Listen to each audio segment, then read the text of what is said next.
अब बुलेटिन में जानेंगे खबरें तफसील के साथ और बुलेटिन की शुरुआत आज की सबसे बड़ी खबर के साथ। विधानसभा सत्र का आज छठा दिन था। छठे दिन भी बजट पर चर्चा हुई। इस चर्चा के दौरान सीएम सुखविंदर सिंह सुक्खू ने आरोपों को लेकर विपक्ष पर जमकर हमला बोला। सीएम सुक्खू ने कहा विपक्षी सदस्यों को तथ्यों के आधार पर बात करनी चाहिए।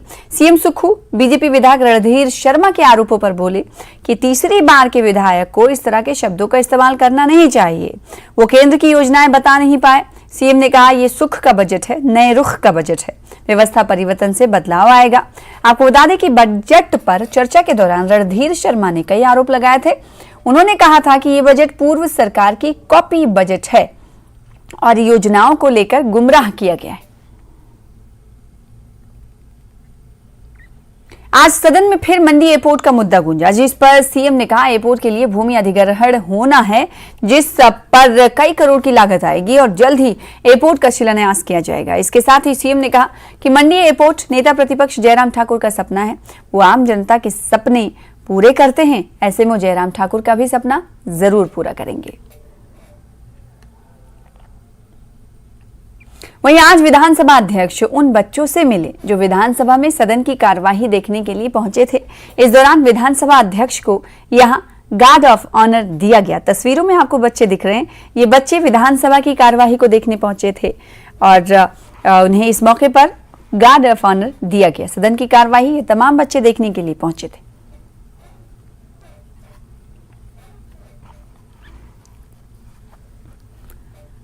विधानसभा सत्र के छठे दिन भोजन अवकाश यानी लंच ब्रेक के बाद सदन में कांग्रेस के विधायकों के देरी से पहुंचने पर विपक्ष ने नाराजगी जाहिर की। विपक्ष ने यह मुद्दा स्पीकर के पास भी उठाया और मामले में सदन से वॉकआउट भी किया। जैसा कि हमारे संवाददाता भी बता रहे थे, क्या कुछ कह रहे हैं ये तमाम नेता, आइए आपको सुनाते हैं। जब इतनी लापरवाह सरकार हो, ठीक है समय में देरी हो सकती है, पर क्या उसकी सूचना माननीय विधानसभा के अध्यक्ष महोदय को देना जरूरी नहीं?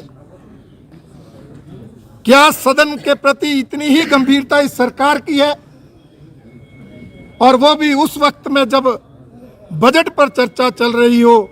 ऐसे मौके पर इस तरह की लापरवाही की हमारे सभी विधायक कड़ी निंदा करते हैं और इसी विरोध में हम सभी विधायक सदन से बाहर बायकॉट करके आए हैं। सुखविंदर सिंह सुक्खू सरकार के आज 100 दिन पूरे हो चुके हैं। सरकार के 100 दिन पूरे होने पर सीएम सुक्खू ने मंत्रियों के साथ एक प्रेस कॉन्फ्रेंस कर सरकार के कामकाज का हिसाब दिया। सीएम ने कहा कि हमारी सरकार व्यवस्था परिवर्तन की दिशा में आगे बढ़ रही है। अब तक कई विभाग में व्यवस्था परिवर्तन को लेकर बड़े फैसले किए गए हैं। हमने चुनाव में जो वादे किए थे उनमें से कई वादे पूरे हो चुके हैं। इस साल के बजट में 5 गारंटियों पर फोकस रखा गया है और आने वाले 4 साल में सभी गारंटियां पूरी करेंगे। सीएम ने कहा कि हमारी सरकार इस तरह से काम कर रही है कि 4 साल में बिगड़ी हुई अर्थव्यवस्था पटरी पर आ जाए और 10 साल में हिमाचल देश का सबसे समृद्ध राज्य बन जाए। सीएम ने क्या कहा आपको ये सुनाएंगे, लेकिन पहले आपको आइए पॉइंटर्स के जरिए दिखाते हैं कि 100 दिन पूरे होने पर सरकार ने क्या कुछ बड़ी बातें कही कि इन 100 दिनों में सरकार ने यानी 3 महीने 10 दिन में सरकार ने किन किन चीजों पर फोकस किया और कौन सी योजनाएं लागू की गई हैं। तो पहली बात आइए आपको बताते हैं। 100 दिन पर सीएम की 10 बड़ी बातें। 100 दिन में कई विभागों में व्यवस्था परिवर्तन किया गया है, ये सीएम सुक्खू ने कहा, जिसका लगातार विरोध भी हो रहा है। दूसरी बड़ी बात यह रही कि हिमाचल भवन में एक रेट पहला व्यवस्था परिवर्तन किया गया है, ये बातें कही गई सीएम सुक्खू की तरफ से। इसी तरह से तीसरी और चौथी बात ये थी कि 4 साल में सभी पात्र महिलाओं को पेंशन देंगे यानी 1500 रुपए देंगे। 5वीं बड़ी स्कीम के हवाले से उन्होंने कहा कि स्कीम बेस्ड बजट पेश कर रहे हैं, साल भर में इसका असर दिखेगा और जो लीग था उससे हटकर काम करने की कोशिश की जा रही है। छठी बात ये रही कि 5 गारंटियों पर इस साल के इस बजट में फोकस रहेगा। 7वीं बात सीएम सुक्खू ने कहा कि 4 साल में अर्थव्यवस्था सुधारने का हमने लक्ष्य रखा है, उसी लक्ष्य पर हम काम करेंगे। 10 साल में सबसे ज्यादा समृद्ध राज्य बनाने का भी लक्ष्य रखा गया है। 8वीं बड़ी बात 100 दिन पूरे होने पर सीएम सुखविंदर सिंह सुक्खू ने कही। साथ ही उन्होंने कहा कि पर्यटन विकास सरकार की पहली प्राथमिकता होगी इस साल। और इसके अलावा 10वीं बड़ी बात 100 दिन पूरे होने पर उन्होंने कहा कि इस साल 500 मेगावाट सौर ऊर्जा उत्पादन का लक्ष्य भी हमने रखा है। और जैसे कि पहली बड़ी बात उन्होंने कही थी कि हिमाचल भवन और सदन में विधायकों और आम लोगों के रहने खाने का एक रेट किया है। ये व्यवस्था परिवर्तन का पहला कार्य की तरफ ही इशारे करता है। इसके अलावा एक और बड़ी बात कही थी सीएम सुक्खू ने। तीसरी बड़ी बात कि 10 दिन में 2000 पदों के लिए HPSSC की पेंडिंग परीक्षाएं शुरू होंगी। और इसी से जुड़ी हुई बात ये कि छात्रों को इस हवाले से कोई फीस नहीं देनी होगी। आपको मालूम होगा कि पिछले दिनों सरकार जब बनी थी उसी वक्त HPSSC के थ्रू कराए गए एक एग्जाम का पेपर लीक हुआ था, जिसके बाद इसे भंग करना पड़ा। इस पर सियासत भी चली और अब कहीं ना कहीं HPSSC के तहत जो पेंडिंग परीक्षाएं हैं उसको लेकर छात्रों के लिए कहा जा सकता है कि राहत भरी खबर है। आज मुझे खुशी है कि 100 दिन के इस छोटे से कार्यकाल में हमने जहां कुछ विभागों में व्यवस्था परिवर्तित कर दी है, कुछ विभागों में आने वाले 1 साल में जो बजट है वो आपको परिणाम देगा। हम हिमाचल प्रदेश की जनता, समाज के सभी वर्ग, किसान, मजदूर, महिलाएं, सरकारी कर्मचारी, अधिकारी को विश्वास दिलाना चाहते हैं कि हमारी सरकार पारदर्शिता से काम करेगी और जनता की सेवा में सत्ता सुख के लेनी सब कुछ जनता के हितों के हित में फैसले किए जाएंगे। 17 मार्च को बजट पेश किया। उस बजट में हमारी एक नई दिशा प्रदेश के लोगों के लिए उम्मीद की किरण बनकर आई। मैंने बजट को लीक से हटकर स्कीम बेस्ड योजनाओं के अंतर्गत किया। तकरीबन 10 मीटिंगें तो मैंने खुद की, मंत्रिमंडल के सदस्यों से अलग से बैठक की और पहले दिन से हमारी कमिटमेंट है।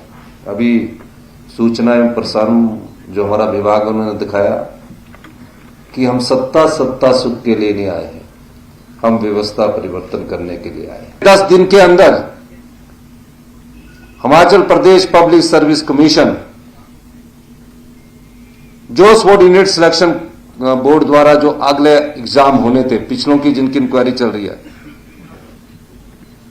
उनके रिक्रूटमेंट का प्रोसेस शुरू कर रहा है। तो HP public service commission subordinate selection board के जो हमारे अगले एग्जाम है 2000 पोस्टों के लिए रिक्रूटमेंट का प्रोसेस शुरू कर रहा है। उनसे हम किसी प्रकार की फीस नहीं लेंगे क्योंकि उन्होंने वहां अप्लाई किया हुआ है। उनका एज का कोई क्राइटेरिया नहीं होगा। वो 1 महीने के अंदर उनका एग्जाम होगा और उनका रिजल्ट तुरंत प्रभाव से निकल जाएगा। और जो पिछले हैं जिसमें कोई केस नहीं बनता, उनके रिजल्ट भी तुरंत प्रभाव से Himachal Pradesh public service commission निकालता है। पहली OPS पूरी होगी। दूसरी, हमारी गारंटी में 1500 रुपया हमने देने की बात की है। पहले चरण में 2,37,000 महिलाओं को 1500 रुपया देने का इस बजट में प्रावधान किया गया है, जिस पर 461 करोड़ रुपए खर्च हो गए। इसका मतलब यह नहीं है कि और जो महिलाएं हैं उनको पेंशन नहीं मिलेगी, उनको भी पेंशन मिलेगी। समय अनुसार हम उस पेंशन को और लोगों के लिए भी बांटेंगे। 5 चरणों में ये पेंशन दी जाएगी और 4 साल के भीतर ये पूरी पेंशन हिमाचल प्रदेश में अपनी महिलाओं को दे दी जाएगी।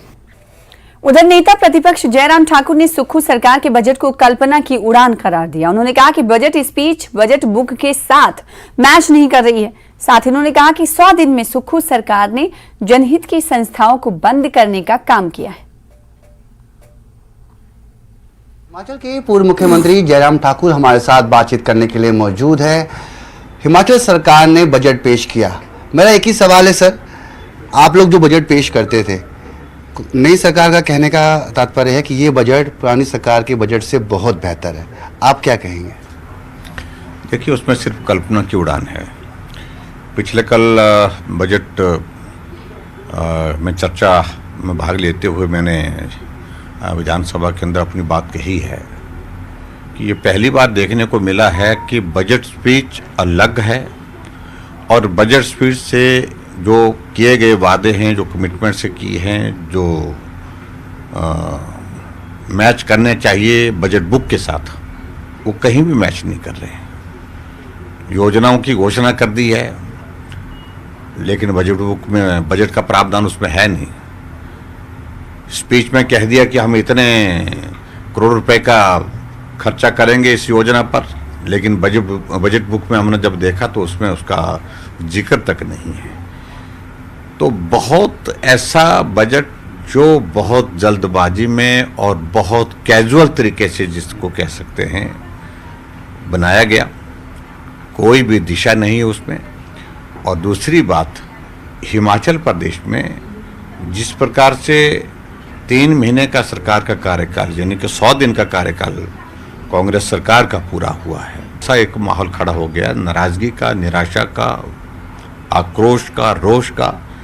हर जगह लोग सड़कों पर निकल आए हैं। तो इस बात को मुझे लगता है कि कांग्रेस पार्टी को समझना पड़ेगा। वही बात करें, सुखू सरकार साफ तौर पे अपने कामकाज के 100 दिन गिनवा रही है और उसमें कई योजनाओं का उन्होंने जानकारी उपलब्ध कराई है। सुखाश्रय जैसी योजनाएं हैं, और वहीं बात करें तो बागवानियों के लिए उन्होंने किया, ओपीएस जैसा मुद्दा उन्होंने किया। तो उन तमाम 100 दिन का आज कार्य उनको तरफ से गिनवाया जा रहा है कि हमने बेहतर 100 दिन किए हैं। देखिए, इसमें एक चीज़ को तो मैं कह सकता हूं कि इन 100 दिन के कार्यकाल में उन्होंने हिमाचल प्रदेश में जो जनहित में जो संस्थान हमने खोले थे, चाहे हेल्थ के हैं, एजुकेशन के हैं, एडमिनिस्ट्रेटिव हैं, रेवेन्यू के हैं, उनको बंद करने का काम किया।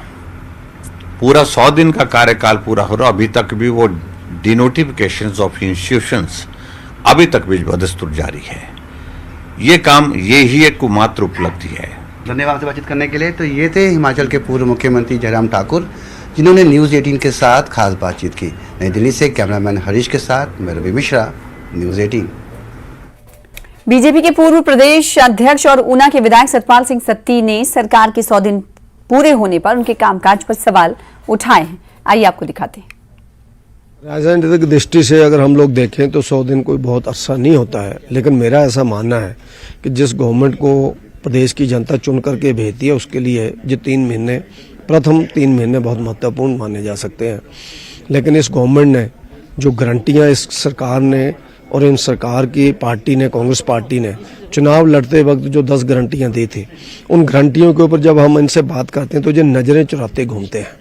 वो चाहे हर महिला को पेंशन देने का मामला हो, ओपीएस पूरी तरह से क्लियर नहीं हो रहा कि किस तरह से दिया है, दूध खरीदना 100 रुपये किलो, वो आज तक कोई उसकी नीति नहीं आई है, गोबर खरीदना 2 रुपये किलो, उसकी कोई नीति नहीं आई है।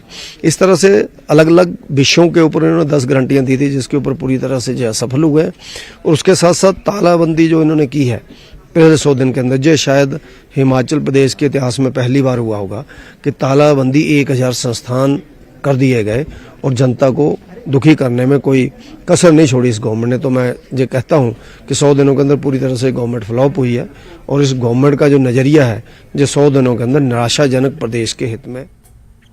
भाजपा महामंत्री और विधायक त्रिलोक जम्वाल ने सरकार के 100 दिनों को निराशाजनक बताया है। भाजपा महामंत्री ने डीनोटिफिकेशन और विधायक निधि को रोकने जैसे कदम पर भी सवाल खड़े किए। वर्तमान हिमाचल सरकार के 100 दिन आज पूरे हुए हैं और मुख्यमंत्री सुखविंदर सिंह सुक्खू व्यवस्था परिवर्तन का इसको नाम दे रहे हैं कि इन 100 दिनों में जो स्टेप प्रदेश सरकार ने उठाए हैं उनसे प्रदेश की व्यवस्था में परिवर्तन हुआ है और हालात बहुत बेहतर हुए हैं। इस वक्त हमारे साथ मौजूद हैं भाजपा विधायक और भाजपा प्रदेश महामंत्री त्रिलोक जम्वाल। इनसे पूछेंगे, सीएम दावा कर रहे हैं कि व्यवस्था परिवर्तन के 100 दिन हुए और जो निर्णय हमने लिए वो प्रदेश को हर तरीके से बेहतर कर रहे हैं। प्रदेश सरकार को उनके 100 दिन होने पर मैं बधाई देता हूं, लेकिन प्रदेश सरकार के ये जो 100 दिन का कार्यकाल रहा है ये बहुत ही निराशाजनक रहा है। जब भी इतिहास लिखा जाएगा तो वर्तमान सरकार के ये 100 दिन हमेशा याद किए जाएंगे। ये वही सरकार है जो चुनावों में जनता से 10 गारंटियां और प्रत्येक कोई ऐसी दीवार नहीं बची थी हिमाचल प्रदेश के किसी नेशनल या स्टेट हाईवे की जिसके ऊपर इन्होंने कमिटमेंट नहीं की थी कि हम सत्ता में आएंगे तो हम प्रदेश की जनता को ये 10 गारंटियां देंगे। लेकिन जैसे ही सरकार बनी 11 तारीख को सरकार बनती है। 12 तारीख को एक ब्लैंकेट ऑर्डर प्रदेश सरकार की तरफ से निकलता है, जिसमें हिमाचल प्रदेश में पिछले 1 वर्ष में जितने भी इंस्टीट्यूशन खुले हैं, सारे इंस्टीट्यूशन तुरंत प्रभाव से बंद। इसके लिए तो प्रदेश सरकार को मैंडेट नहीं मिला था। वो इंस्टीट्यूशन क्या किसी ने अपने परिवार के लिए खोले थे? वो इंस्टीट्यूशन प्रदेश की जनता के लिए थे, प्रदेश की जनता की भलाई के लिए थे। लोगों को उनके घरों के आसपास सारी सुविधाएं मिले, ये पिछली सरकार ने कोशिश की थी, लेकिन वर्तमान सरकार ने वो बंद कर दिए। इतना ही नहीं, अच्छा होता कि प्रदेश सरकार जिन 10 गारंटियों को लेकर, जैसे कहते हैं ओपीएस पहले दिन से पीठ थपथपा रहे होने, ओपीएस कर दिया, मुझे बताएं कि कल से शुरू हो रहा है चैत्र नवरात्र, जिसके साथ ही हिंदू नववर्ष की भी शुरुआत होगी। चैत्र का महीना सृष्टि के सृजन का महीना भी माना जाता है, जिसकी कहानी सुनाने सदियों से जम्मू के बन्नी इलाके से हिमाचल आता है ढोलरुओं का एक समूह, जो घर घर जाकर गीतों के जरिए लोगों को चैत्र महीने का महत्व बताते हैं।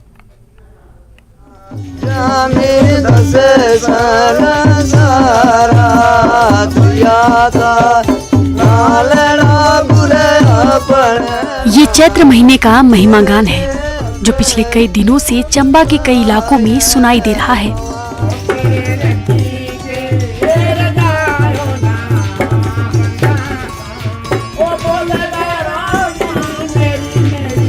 इसे गाने वाले लोग जम्मू के बन्नी इलाके के रहने वाले हैं, जो हर साल अपनी मंडली के साथ यहाँ आते हैं और लोगों को चैत्र महीने की महिमा गीत सुनाते हैं। इन लोगों को ढोलरू कहा जाता है।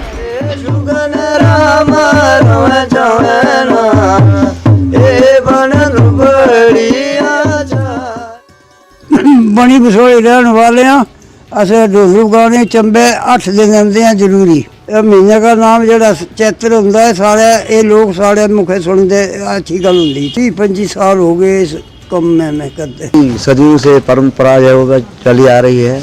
हम लोगों के घर में जाते हैं, उनको ढोलरू महीने का नाम जो है वो सुनाते हैं, और वो लोग हमें जो है वो राशन देते हैं, पैसे देते हैं, जिससे हम लोग जो है वो अपना गुजारा करते हैं। मान्यता है कि भगवान ब्रह्मा ने चैत्र शुक्ल प्रतिपदा को ही सृष्टि की रचना की थी। सृष्टि निर्माण के शुरुआती 9 दिन शक्ति की आराधना का खास महत्व है, जिसका वर्णन इनके गीतों में होता है। बताया जाता है कि एक खास वर्ग से इन लोगों के पूर्वजों ने कभी जीविकोपार्जन के लिए भगवान शंकर की आराधना की थी, जिस पर महादेव ने उन्हें मंगलमुखी होने का वरदान दिया और घर घर जाकर चैत्र महीने का महिमा गान करने को कहा, जिसे गाने पर लोग इन्हें जो कपड़े, अनाज और पैसे देते हैं, उससे इनकी जीविका चलती है। बदले में आपको लोग क्या देते हैं? देते सब भाई दिंदे, कपड़े दिंदे, दाने दिंदे, चावल दिंदे, हर एक चीज दिंदे ने जनाब। कई बड़े बड़े लोग 5-5 हज़ार दान कर देन। हाँ जी, देना बड़ा ही दिंदे। उससे सारा साल आपका? हाँ जी, एक साले भरी आंदा ना महीना है, साले का एक बारी आना, दोबारा नहीं आना। वैसे तो चैत्र नवरात्र हर हिंदू के लिए खास महत्व रखता है, लेकिन इन ढोलरुओं की जिंदगी की डोर ही उससे बंधी हुई है।